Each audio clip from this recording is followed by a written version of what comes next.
News online on demand.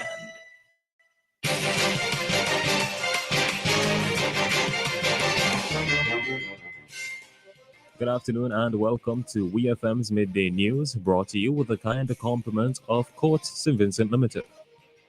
Switch to a ready cash loan today.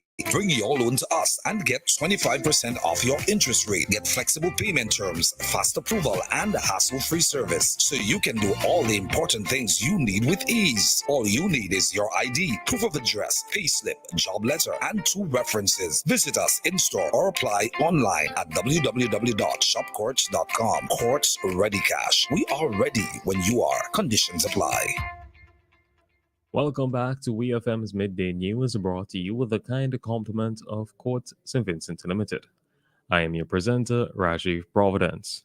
First, on the local scene, police on January 24th arrested and charged Beverly Bino Douglas, a 51-year-old vendor of Rillen Hill, for engaging in commercial activity by selling fish in contravention of the Kingstown and Country Planning Zone Area Declaration of the Kingstown Order. The offense was allegedly committed on Wednesday, January 24th, 2024, at about 8:15 a.m. in Kingstown. The defendant appeared before the Kingstown Magistrate Court on Thursday, January 25th, 2024, and pleaded guilty to the charge. She was placed on a bond for 6 months in the sum of $500. If she breaches the bond, she will be imprisoned for 3 months. A restitution order was granted for the fish, and Bino Douglas was reprimanded and discharged. Earlier today, agro-processing equipment was handed over to several youth agro-processing cooperatives during a ceremony at the Fisheries Conference Room. According to a press release from the Agriculture Ministry, this handing over is a component of the Youth Agro-Entrepreneurship for Rural Development project, funded by the Food and Agriculture Organization of the United Nations and implemented through the Ministry of Agriculture in collaboration with the Ministry of National Mobilization, Social Development, Family, Gender Affairs, Housing, and Informal Human Settlement. A memorandum of agreement also took place at the ceremony. The beneficiaries of the project include Infusion.co, Chateau Passion, Beckway Dynamic Investors, Youth Agribusiness Multipurpose Cooperative, and the Innovative Youth Agribusiness Multipurpose Cooperative. Still on the local scene, District Governor Lion Dr. Carlisle Goddard, PMJF, will pay an official visit to Lions and Leo clubs in St. Vincent and the Grenadines from January 28th to 31st, 2024, as part of his visit to clubs in Sub-District 60B of Lions Club International. During his visit, Lion Dr. Carlisle will engage with clubs on St. Vincent and Union Island. According to an official release, the visit provides an opportunity for clubs to discuss goals and work programs with the district governor. In meeting with clubs, the district governor will provide guidance and encouragement in order to ensure successful administration of clubs. As well, Lion Dr. Carlisle will visit and participate in club projects. He will pay courtesy calls on Her Excellency Dame Susan Duggan, Governor General of St. Vincent and the Grenadines, and the Honorable Dr. Aranda Brewster, Minister of National Mobilization, Social Development, Family, Gender Affairs, Youth, Housing, and Informal Human Settlements. He will also appear on WEFM's Activated Mornings program. On to news in the region. Antigua and Barbuda's Prime Minister Gaston Brown has been hailed as a true friend of the Chinese people by President Xi Jinping. The two leaders met on Wednesday, January 24th, 2024, in the Great Hall of the People in Beijing, China.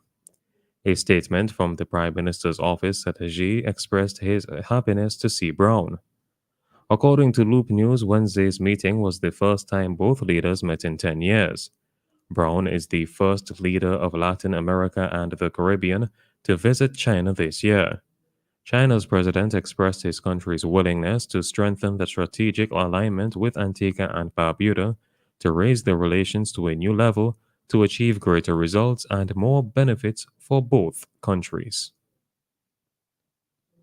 Anguilla will be using a gun amnesty to clamp down on the issue of illegal firearms and ammunition. Residents on the island of Anguilla have been given 2 weeks to turn in any illegal guns and ammunition they have as the Caribbean island attempts to turn the tide in the fight against crime. According to Loop News, Anguilla in recent times has seen an increase in gun violence due to the presence of illegal firearms. For 2 weeks from Monday, January 29th to Sunday, February 11th, 2024, people are urged to hand in any illegal guns or ammunition to the Valley Police Station day or night. A statement says no questions will be asked and no person handing in weapons or ammunition during that time will be prosecuted for illegal possession of those weapons or possession of ammunition under a gun amnesty law signed by the governor. On the international scene, a federal judge in Brazil has ordered mining giants BHP, Vale, and their Samarco iron ore joint venture to pay $9.67 billion in damages over a deadly dam burst in 2015. The collapse of the Fandao Dam in the southeast of the country caused a giant mudslide that killed 19 people. It also severely polluted the Rio Doce River, compromising the waterway to its outlet in the Atlantic Ocean. It was not immediately clear how much each company is required to pay. Judge Vinicius Cabucci said that the companies were liable for moral damages or non material harm, such as emotional distress suffered by those affected by the incident. He added that the money, which will be adjusted for inflation since 2015, will be put into a state fund and used for projects and initiatives in the area impacted by the dam collapse.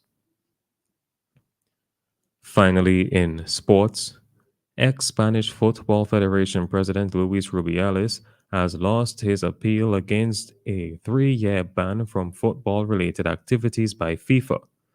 Rubiales stepped down from his role in September after kissing Jenny Hermoso on the lips after Spain's Women's World Cup final win against England. Hermoso, who later filed a legal complaint against Rubiales, said the kiss was not consensual. The decision could be challenged before the Court of Arbitration for Sport. On Thursday, a Spanish judge proposed that Rubiales should stand trial over the incident, describing the case as not consensual and a unilateral and surprising initiative. This has been WEFM's Midday News. I have been your presenter, Rajiv Providence. Join us again at 3 o'clock for WEFM's 3 p.m. news. WEFM's Midday News is brought to you with a kind compliment of Quartz St. Vincent Limited. In 2024, be seen wearing the best and latest styles in eyewear from Quartz Optical. Buy one frame and get a second pair for free. Mix and match with your favorite brands. A variety of colors and fresh new styles. Buy one frame and get a second pair absolutely free. Shop today with no cash and pay later. Schedule your free eye exam today at quartzoptical.com. Soar into 2024 with BOGO. Only at Quartz Optical. Value you can see. Conditions apply. Offer valid until January